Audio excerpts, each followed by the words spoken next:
Hai, kenalin, aku Manasa, dan pada hari ini aku punya materi yang sangat menarik untuk dibahas, yaitu Science, Technology Transfer, and Underdevelopment.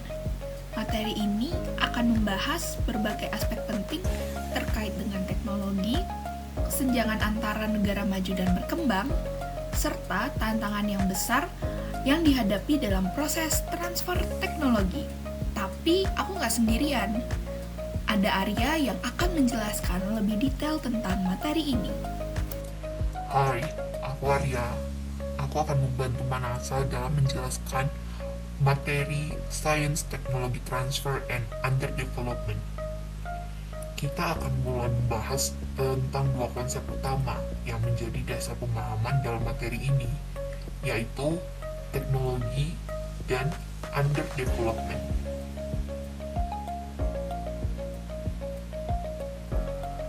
Teknologi, sebagaimana yang kita ketahui, tidak hanya mencakup perangkat keras seperti mesin dan alat atau hard teknologi, tetapi juga melibatkan aspek pengetahuan dan sosial yang lebih luas, atau dikenal dengan soft technology.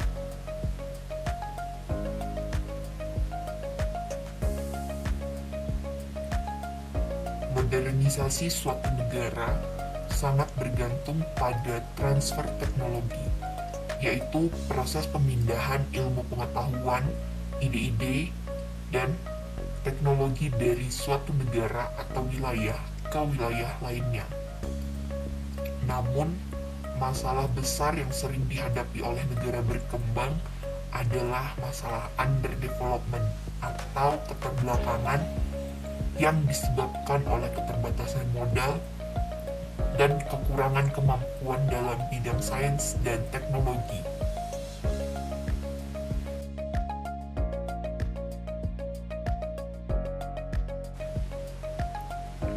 Kesenjangan ini tentunya sangat mempengaruhi kemampuan warga negara untuk maju secara teknologi maupun ekonomi.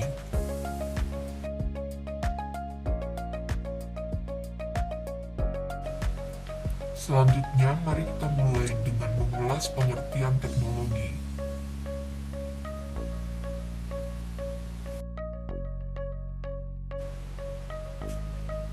Teknologi adalah penerapan prinsip-prinsip ilmiah untuk mengendalikan alam serta proses sosial.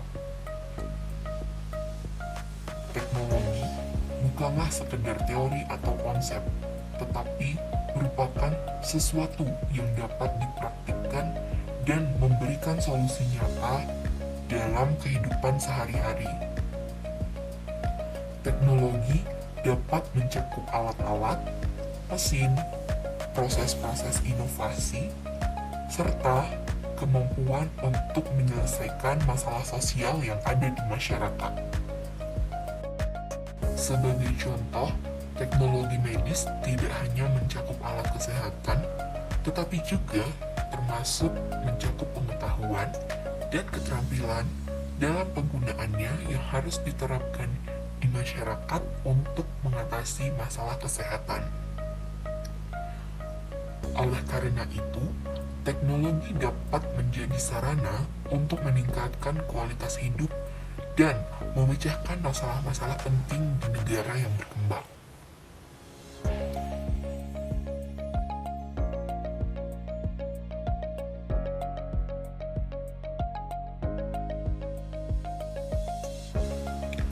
Oke, selanjutnya kita beralih ke kesenjangan teknologi antara negara-negara utara dengan negara-negara di wilayah selatan.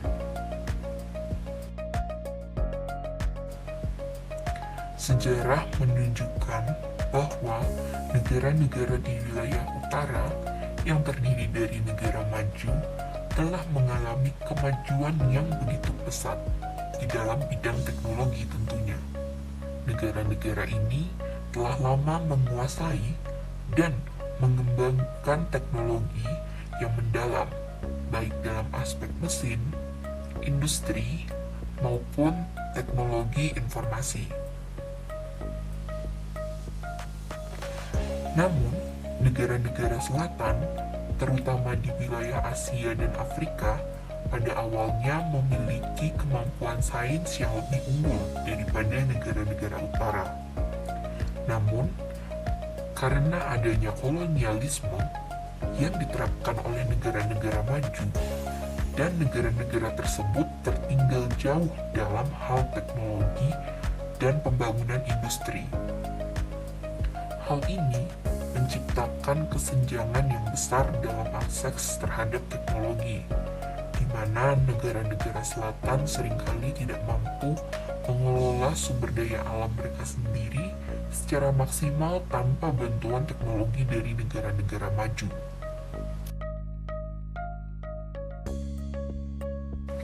Kesenjangan ini tidak hanya terjadi dalam hal akses terhadap teknologi, tetapi juga berdampak ke sosial dan ekonomi.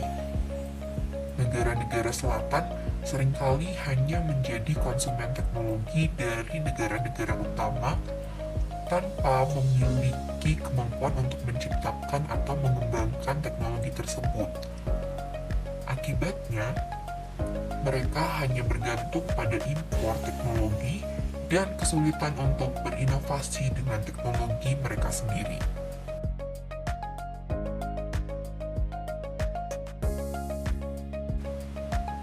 Salah satu dampak negatif dari kesenjangan ini yaitu mahalnya harga teknologi.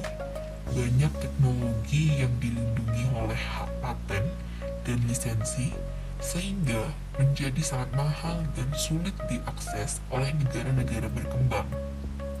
Selain itu, negara-negara maju seringkali memberikan tekanan kepada negara-negara berkembang untuk menjaga kelestarian lingkungan mereka.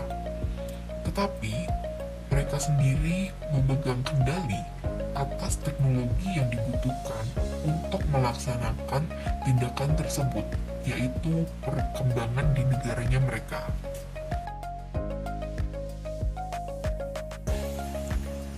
Untuk lebih memahami hubungan antara ilmu pengetahuan dan teknologi, kita harus melihatnya dalam konteks sistem ilmiah dan teknologi.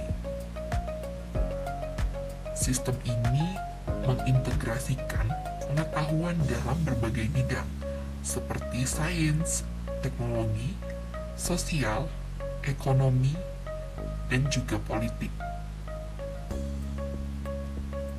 Dalam hal ini, ilmu pengetahuan berfungsi untuk menjelaskan mengapa suatu fenomena itu bisa terjadi.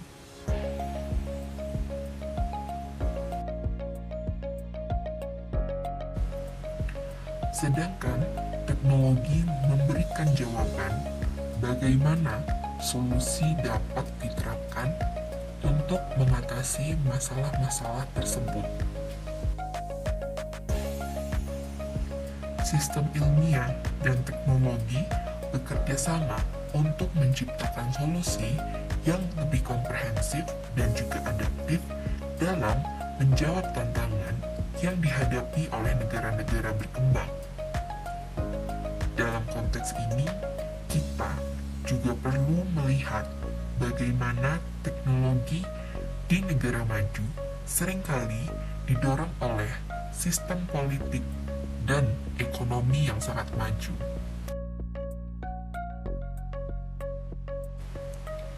Teknologi sebenarnya merupakan bagian dari sistem yang lebih besar dalam masyarakat. Ia tidak hanya berdiri sendiri, tetapi terhubung dengan aspek politik, sosial, dan juga ekonomi. Misalnya, proses produksi, reproduksi, dan inovasi teknologi selalu melibatkan interaksi antara berbagai sektor tersebut. Ini berarti teknologi tidak hanya soal menciptakan alat atau mesin, tetapi juga menciptakan sistem yang lebih holistik dan menyeluruh yang dapat mengatasi masalah-masalah yang ada di masyarakat. Penting juga untuk dicatat bahwa teknologi tidak pernah netral. Setiap teknologi yang diperkenalkan ke dalam suatu masyarakat pasti selalu membawa nilai, kepentingan, dan dampak sosial tertentu. Oleh karena itu, pengembangan teknologi harus dilihat tidak hanya dari segi inovasi teknis, tetapi juga dari segi dampaknya terhadap masyarakat. Perkembangan teknologi sebagai sistem dipengaruhi oleh beberapa faktor, antara lain ada kultural, profesional, dan politik administratif. Faktor kultural, misalnya di negara berkembang, sains sering dianggap sebagai budaya barat yang dapat menimbulkan aliansi budaya. Hal ini dapat menyebabkan masyarakat merasa teknologi adalah sesuatu yang asing bagi mereka dan bukan identitas mereka. Dalam hal profesionalitas, sistem pendidikan tinggi di negara berkembang seringkali hanya meniru standar barat tanpa mempertimbangkan kebutuhan lokal. Akibatnya, meskipun banyak orang berpendidikan tinggi, mereka tidak dapat mengaplikasikan pengetahuan mereka untuk memecahkan masalah di negara mereka sendiri. Dan yang terakhir, dalam hal politik administratif, banyak negara berkembang yang menghadapi masalah birokrasi yang korupsi, kebijakan yang meniru tanpa adanya adaptasi, dan juga ketergantungan pada negara-negara maju. Ini semua menjadi penghambat bagi perkembangan teknologi yang mandiri. Sedangkan transfer teknologi merupakan proses penting yang telah dilakukan sejak lama oleh negara-negara berkembang untuk mencapai industrialisasi. Transfer ini meliputi berbagai aspek seperti mesin, desain, tenaga ahli, dan ilmu pengetahuan. Namun, kita harus ingat bahwa transfer teknologi ini bukanlah suatu proses yang netral. Ia membawa nilai budaya dan kepentingan politik dari negara asal teknologi tersebut. Meskipun transfer teknologi ini penting untuk kemajuan berkembang, proses ini seringkali membawa dampak negatif, yaitu ketergantungan pada impor teknologi, mengurangi kemampuan negara berkembang untuk mengembangkan teknologi mereka sendiri, membuat mereka selalu bergantung pada negara maju. Selanjutnya, transfer teknologi yang tidak memperhatikan konteks lokal bisa menyebabkan distorsi budaya, karena teknologi yang diimpor mungkin tidak cocok dengan nilai-nilai lokal. Lalu, ini memperburuk ketimpangan global karena negara maju terus menguasai pasar teknologi, sementara negara berkembang hanya menjadi konsumen. Hal ini menjadi isu yang dihadapi oleh dunia saat ini, melibatkan berbagai tantangan besar yang berkaitan dengan ketidaksetaraan global, perubahan iklim, dan ketimpangan ekonomi. Banyak negara berkembang merasa terjebak dalam paradigma pembangunan yang ditentukan oleh negara-negara barat, yang mengutamakan industrialisasi dan pertumbuhan ekonomi dengan model konsumsi yang tinggi. Hal ini seringkali tidak mempertimbangkan kondisi sosial, budaya, dan juga sumber daya lokal di negara berkembang. Penerapan model ini bisa menimbulkan dampak negatif seperti kerusakan lingkungan, kesenjangan sosial, dan peningkatan ketergantungan pada negara maju.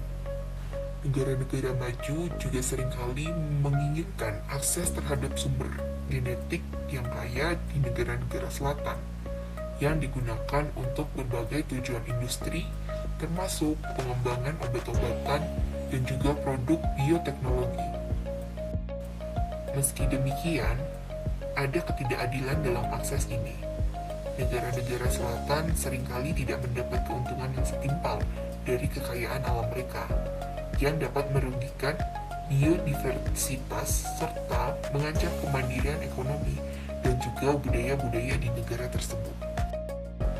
Selanjutnya, negara-negara utara yang merupakan negara maju memiliki tingkat konsumsi yang sangat tinggi, yang seringkali melebihi kapasitas bumi untuk menyediakan sumber daya alam secara berkelanjutan.